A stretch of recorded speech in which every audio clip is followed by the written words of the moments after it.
само неколку вака куси поенти. Продолжува повторно сертифицирањето продавање на магла, кој што иде во неколку сегменти. Првиот сегмент беше овие од претходната власт ништо не сработеа. Па ајде кога му помина рокот на тоа беше таква е перцепцијата, па по некој време на тоа му поминува рокот, па иде се гради ама не се гледа, па не зборете за тоа и на крај денеска видовме така една нова обванда на неработењето и на нереализацијата на дадените ветувања, а тоа е се работи ама не се рекламира доволно.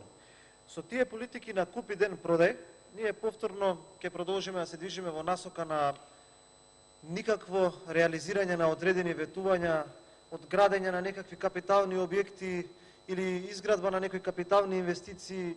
Повторно ќе ни пропаѓа економијата, ќе ни пропаѓа здравството, образованието, а ние ќе гледаме само како да го поминеме мандатот со некои нови поенти и со некои нови епитети со кои што ќе се обидеме да ја скриеме нашата неработа. Ајде само неколку куси прашања.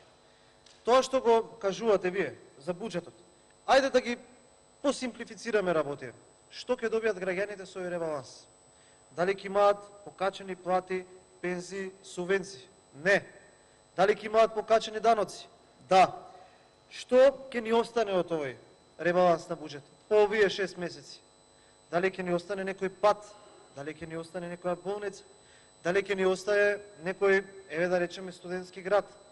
Дали и до каде се оние 500 километри автопати? До каде се оние 1000 километри патишта?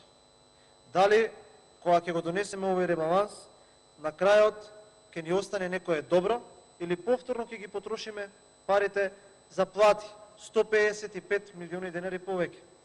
Дали повторно ќе ги потрошиме парите за набавка на мебел 144 милиони денари повеќе?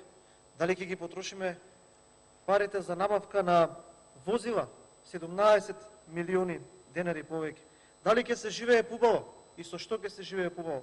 Дали од сите овие милиони, милиарди евра, барем 1 евро ќе завршат кај граѓаните? Дали граѓаните ќе живеат побаво? Јас ќе ви кажам, не. Што ќе остане за граѓаните? За граѓаните ќе остане сиромаштијата, ќе остане бедата, ќе останат поскапените сметки, ќе останат маките како да се сврзе крај со крај, додека кај елитите ќе останат тендерите, еврата, милионите и милиардите. И на крајот внимателно ве слушав и сакам да ми одговорите на едно прашање. Ама да не бегате од прашањето.